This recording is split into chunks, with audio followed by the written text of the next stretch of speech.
তারিখের পর থেকে সেলিম মাহমুদের মুক্তির দাবিতে নারায়ণগঞ্জে আমরা প্রতিরোধ করছি, প্রতিবাদ জানাচ্ছি। সংগ্রামী বন্ধুগণ, আজকে সেলিম মাহমুদকে যে সময় গ্রেপ্তার করা হয়েছে তার অপরাধ, সে বাংলাদেশের শ্রমজীবী মানুষের পক্ষে কথা বলে।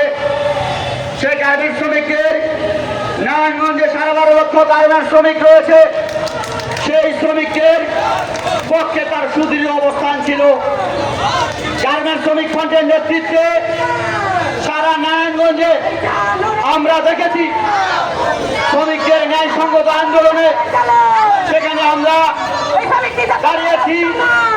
সংগ্রামে বন্ধুগণ, আজকে মে দিবস, আজ থেকে 139 বছর আগে এই মে দিবসের সূচনা হয়েছিল আমেরিকার শিকাগো শহরে 1886 সালে। সেখানে মে দিবসের যাত্রা শুরু হয়েছিল। 8 ঘন্টা কাজ, 8 ঘন্টা বিনোদন, 8 ঘন্টা বিশ্রাম, 3 ভাগে 24 ঘন্টাকে ভাগ করা হয়েছিল। সেই মে দিবসের পরে সারা পৃথিবীতে সেই আন্দোলন ছড়িয়ে পড়ে।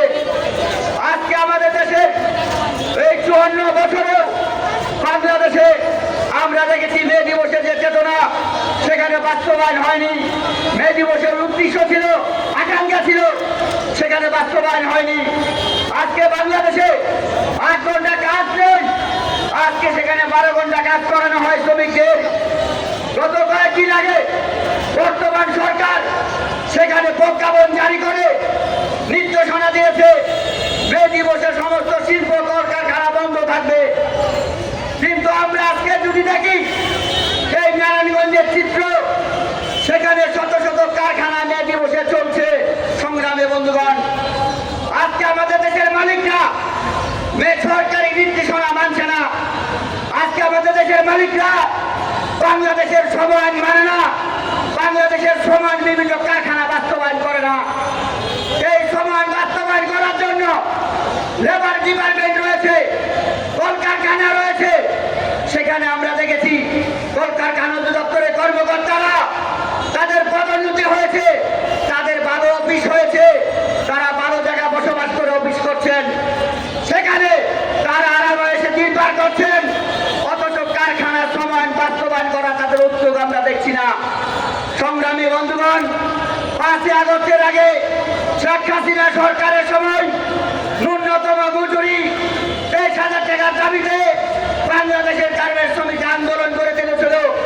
গার্মেন্টস শ্রমিক ফ্রন্টের নেতৃত্বে সেই আন্দোলনে সেলিম মাহমুদের অসংখ্য ভূমিকা ছিল। সেলিম মাহমুদের আন্দোলনের নেতৃত্ব হয়েছে, আন্দোলন হয়েছে। সংগ্রামী বন্ধুগণ, আমরা দেখেছি সেই আন্দোলনে আমাদের 4 জন শ্রমিককে গুলি করা, হত্যা করা হয়েছে। আমরা বলতে চাই আজকে সেই হত্যাকাণ্ডের বিচার করতে হবে। আমরা 5 আগস্টের পরে ছাত্র শ্রমিক জনতা যে অভ্যুত্থান হয়েছে, সেই অভ্যুত্থানের পরে আমরা ভেবেছিলাম বাংলাদেশে শ্রমিক শোষণ হবে না, বাংলাদেশে শ্রমিক নির্যাতন হবে না, শ্রমিক চাঁদাই হবে না, বিভিন্ন কারখানার সমান বাস্তবায়ন হবে, সেই আশা আমরা করেছিলাম। আমরা দেখেছি 5 আগস্টের পরে মালিকরা আরো বেপরোয়া হয়ে উঠেছে। নারায়ণগঞ্জে বিভিন্ন কারখানায় শ্রমিকদের ছাঁটাই করছে। শ্রমিকরা কথা বললেই শ্রমিকদের নামে মিথ্যা মামলা দেওয়া হচ্ছে, তাদেরকে 23 তালে নোটিশ করে দেওয়া হচ্ছে। সংগ্রামী বন্ধুগণ, আমরা প্রশাসনকে বলতে চাই, আজকে আপনারা যারা শ্রমজীবী মানুষের পক্ষে কথা বলে, যারা ন্যায় নীতির পক্ষে কথা বলে, তাদের আপনারা গ্রেপ্তার করছেন। যারা আইন লঙ্ঘন করে, সমাজ মানে না, তাদেরকে গ্রেপ্তার করছেন না।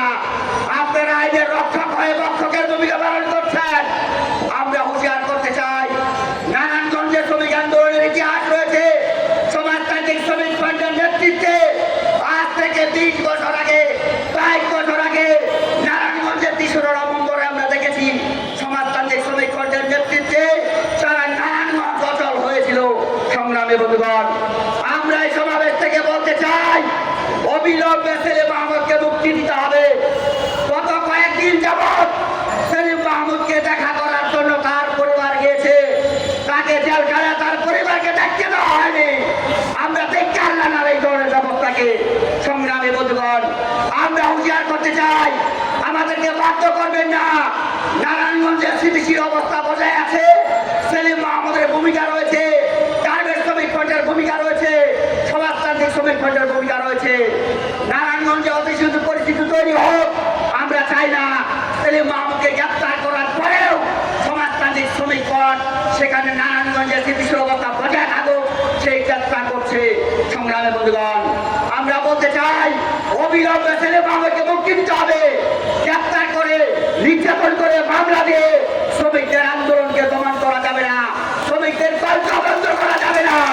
সংগ্রামী বন্ধুগণ, তাই আমরা বলতে চাই গ্রেপ্তার নির্যাতন মামলাকে উপেক্ষা করে গার্মেন্টস শ্রমিক ফ্রন্টের নেতা কর্মীরা, সনাতনী শ্রমিক ফ্রন্টের নেতা কর্মীরা শ্রমিকদের পাশে থাকতে এবং সেই আন্দোলন নেই সঙ্গত যে কোনো আন্দোলন সনাতনী শ্রমিক ফ্রন্টের নেতৃত্বে আমরা পাশে থাকবো সেই আহ্বান জানিয়ে আমি আমার বক্তব্য শেষ করছি। শুনে আর মন্ত্র রাখো।